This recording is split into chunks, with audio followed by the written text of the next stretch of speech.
Watching my son Andrew kick the winning goal, that's my dream. Or catching his eye as he proudly holds the science fair trophy, his head held high with the pride of our shared triumph. I vividly remember the night my high school football team won state. Two of my teammates hoisted me onto their shoulders, and when Dad saw me, it was as if he forgave himself for every mistake he'd ever made, simply because he had raised me into the man I had become. I don't care what Andrew decides to pursue in life. I just want him to excel at it.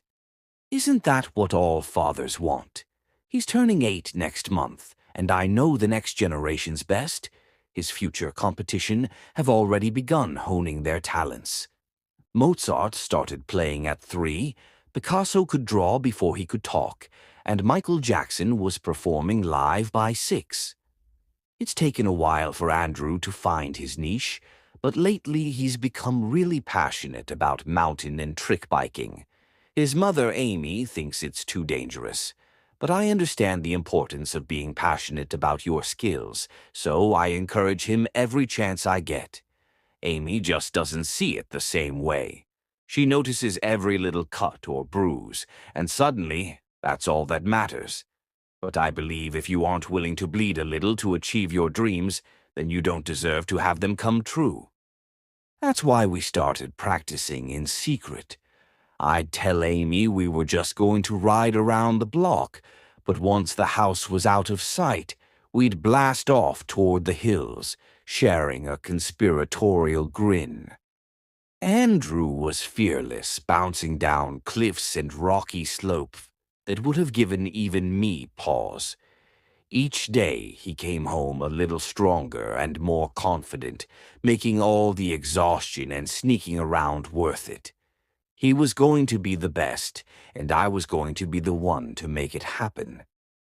That is, until the day it wasn't worth it anymore. We had just returned from a trick competition at the skate park. Andrew, still only 8, was up against teenagers. He slipped trying a nose wheelie and was disqualified before he could showcase what he'd been practicing. Frustrated, we headed back to the hillside to practice. I could tell he wasn't being cautious this time, and it was my fault for pushing him to tackle bigger obstacles. When he asked if he could ramp off a rock to clear the ravine, I told him what I thought he needed to hear. You can do anything you put your mind to. We were wrong for believing in each other. I shouted when I saw his back tire slipping before the jump, but it was too late. The bike pitched forward, hurling him over the handlebars and twisting the bike around on top of him. Long before I heard the grotesque snap of his impact, I knew he wasn't going to walk away from this. Maybe if I hadn't pushed him so hard, or if I hadn't hesitated before plunging into the ravine after him, I could have saved him. It took 10 agonizing seconds of listening to his groans before I could force myself to look at what used to be my son. He'd landed on his head, his neck twisted halfway around his body, and part of his spine ruptured through his skin. Screw competing. If he survived the trip to the hospital, I'd spend the rest of my life feeding him with a spoon. But he was my son, and there was no choice. I took the first step down the slope toward him. "Let's go home, Dad." The words should have brought tears to my eyes, but instead, I froze in terror. It wasn't my son who said it. I didn't even know if my son could talk anymore. I turned slowly, careful not to lose my grip and fall. "I'm okay, Dad. Let's go." Andrew, or someone who looked exactly like him, down to the freckles and mustard stain on his sleeve, was waiting at the top of the hill. Back down the ravine, I still saw the twisted, broken version of my son lying there. "Come on," the unharmed Andrew said. "Race you back." He hopped on his bike and skidded fearlessly along the hillside. His speed and dexterity surpassed the old Andrew, even on his best days. As beautiful as it was to watch him fly over the rocks, The sight was impossible to appreciate, with the wet gurgle of coughing blood sounding from further down. I had to make a choice, and judging by the amount of blood pooling on the rocks below, I had to make it fast. I could go down the treacherous slope and lift my son into my arms, dragging him to the hospital, burning through my energy and savings in a vain fight toward a subnormal life. I could explain to Amy that I had lied to her, and that it was my fault our life would never be the same. And if after all that Andrew were still to die, then I knew she would leave me and I would have nothing left. Don't worry, Dad. We're going to win next time, I promise. Or I could turn around and leave with... With what? Watching him race up and down the hills, the answer was obvious. I could turn around and leave with my son, and none of this would have ever happened. I'll be right there, I said. First one home gets ice cream for dinner. Climbing up the hill after Andrew, after my son, wasn't as hard as I thought it would be. It was an abject relief to see his beaming face waiting for me at the top. The only hard part was when I had already lost sight of the ravine and was headed home, only to hear a voice dissipating on the wind behind me. Please don't go. I need you, Dad. I gripped my son's hand, my new son, and held on tight all the way home. For the next few weeks, I wouldn't let Andrew out of my sight. I drove him to school instead of letting him take the bus. I picked him up for lunch, then again when school got out, taking him to his favorite places and spending all my time helping him practice. I was trying my best to be a good father, and trying even harder not to think about what that meant. I thought about going back to the ravine to at least bury the body, but every time I began to work up enough courage to face that broken corpse, my new son seemed to appear, wanting to spend time with me. By the end of the first month, life had gone back to normal, and it was like nothing ever happened. The new Andrew was identical to the old, even sharing the same memories, habits, and everything. By the second month, I'd even forgotten that horrible day ever passed, although sometimes the echo of those words being torn by the wind still slips into my brain as I lay down to sleep at night. I need you, Dad, but I was a good father. I did everything for my boy. And I knew he was going to repay me by becoming the best biker the world had ever seen. It wasn't until Andrew was 12 years old that I began to notice behavioral anomalies I couldn't explain. But surely the real Andrew, I mean the old Andrew, would have had his own changes by this age. I tried to tell myself that he was just starting to go through puberty, but even Amy began to feel that something wasn't right. Do you know what I caught Andrew doing last night? She told me one morning over breakfast.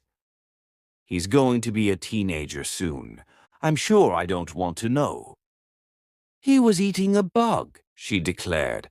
A big shiny cockroach, just munching it right up, looking as proud as a kitty cat who caught his first mouse. Then there was the rustling outside our window late at night. A dozen separate occasions I must have heard it, like someone was in the bushes watching us. Amy wanted me to check it out, but I just kept imagining Andrew running through the field like a wild creature, biting the heads off animals or digging up worms. I think I was happier not knowing. It wasn't just that either. Some nights we'd catch him awake at 4 in the morning, face an inch from the mirror, just staring at himself and giggling. Another time he had a butterfly knife, God knows where he got it, and was peeling away the skin on the back of his hand. He'd exposed a strip of bloody muscle and tendons running all the way from the tip of his finger halfway up his forearm. I took the knife away and demanded what he was doing, but all he said was, Just curious what goes on under there, Dad. He grinned when he said Dad, stressing the word like it was our shared secret. Neither of us had ever mentioned that day on the hillside, but it felt like he not only remembered but was actively using it to blackmail me. That the worst was when he was trying to get something out of me, like when he decided he needed a laptop. I told him to wait for his birthday and turned to leave, but then he replied with, "Please don't go. I need you, Dad." Those words were burned into my subconscious like a trigger. Whenever he said it, I couldn't even look him in the eye.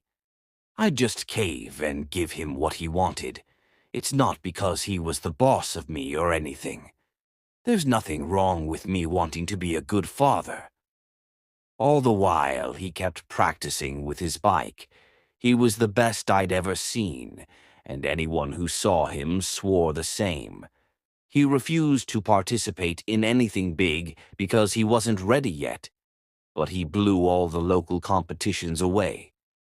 People started coming from miles around to watch him perform, and as soon as they found out I was his father, I'd have a dozen hands clapping me on the back or offering me a beer.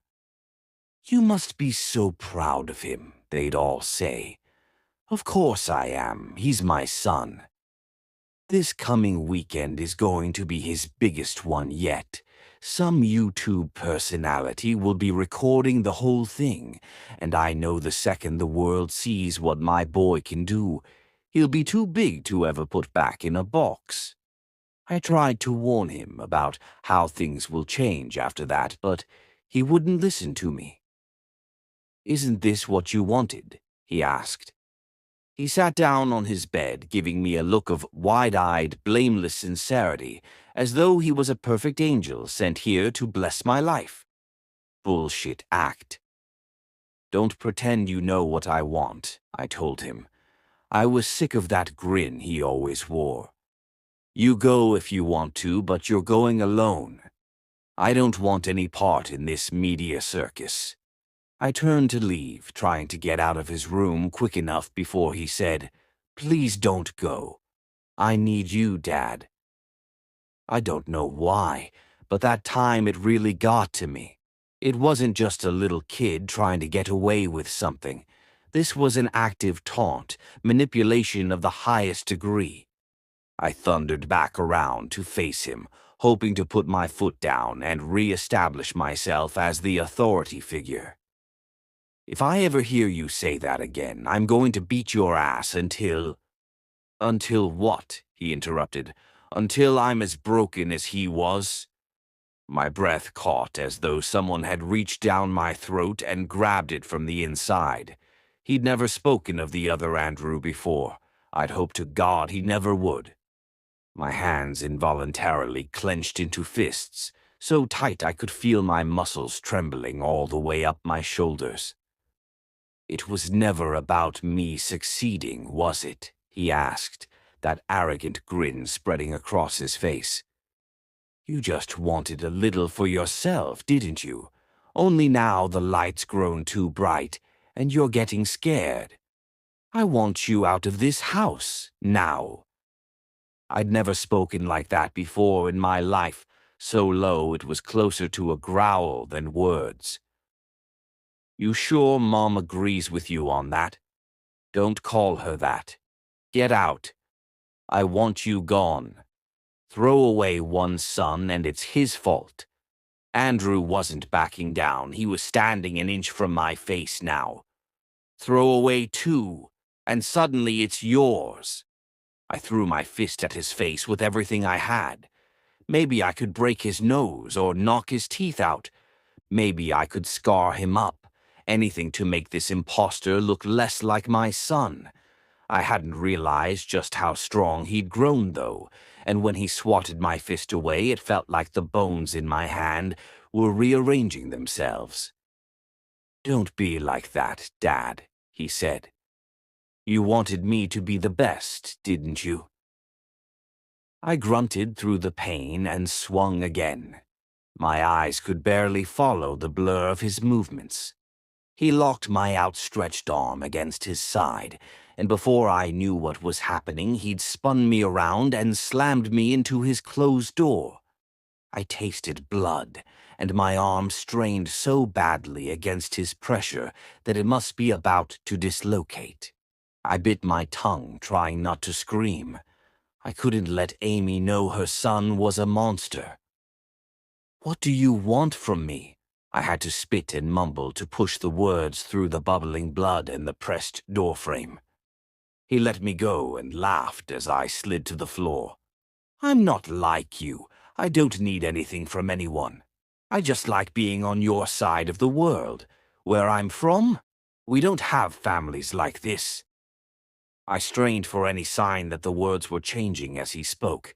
I didn't want to look, but an irresistible urge forced my head to turn. I wanted him to be a monster.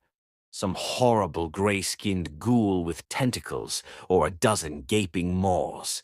Anything but what was there. Anything but that mockery of my son which grinned down at me. "What are you?" I asked. "Where are you from?" "Come with me this weekend," he said, "or I'll take you there." It was undeniably a threat. I didn't know if he was a demon crawled up from hell or some specter from a netherworld too horrible to contemplate, but lying there on the ground in a growing pool of my own blood, I finally understood how powerless my real son must have felt waiting for me, Russell, like something in the bushes outside the window. Then, "Nun quam suade mihi vana, sunt malaquae libas, ipse veniena bibas." The voice was coming from outside, sounding so familiar and so alien, like listening to your own voice through a recording. Andrew recoiled as though struck. He snarled, launching himself at the window.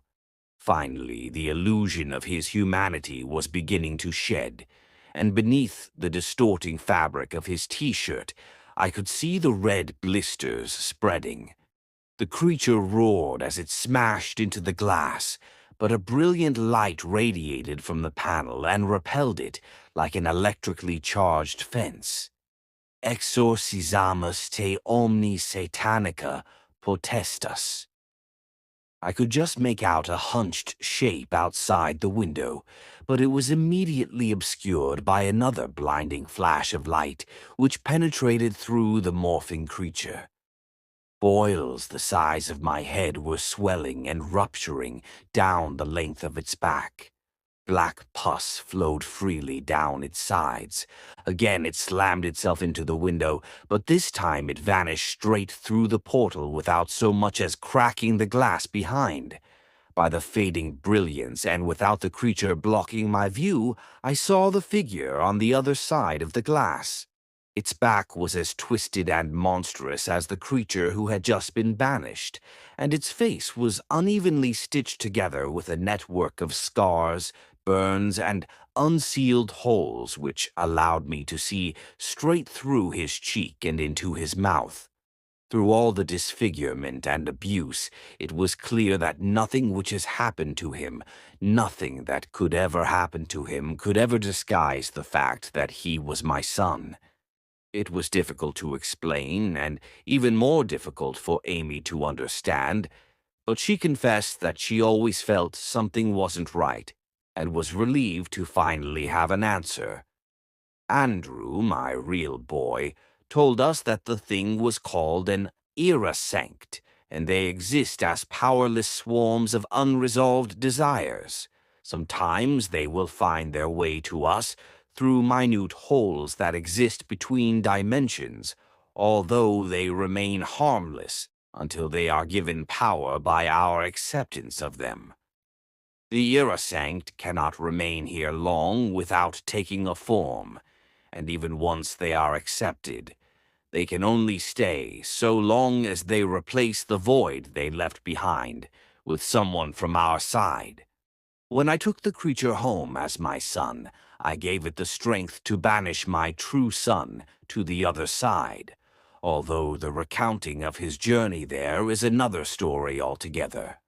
The real Andrew had managed to return 4 months ago, watching us from the bushes and protecting us against the Irasanct. When I asked why he didn't reveal himself sooner, he said he was waiting for the time when he knew I would accept him as my son. To come back to us after what I had done to him, after everything he's been through, pride does not even begin to approach the admiration I feel for him. He wouldn't stay with us long, though, saying there are more of the Irasanct leaking through at an increasing rate. Barely a teenager and already deformed from his injuries and his trials spent on the other side, Andrew is going to keep fighting them, and he's going to be the best there ever was. I watched him go early this morning. I didn't want him to leave, but I know I had no right to speak the words in my heart. Please don't go. I need you, son. Note: my son spoke indecipherable Latin at the time, but he has since taught me the spells which translate to 1. What you offer me is evil. Drink the poison yourself, too. We cast you out every satanic power.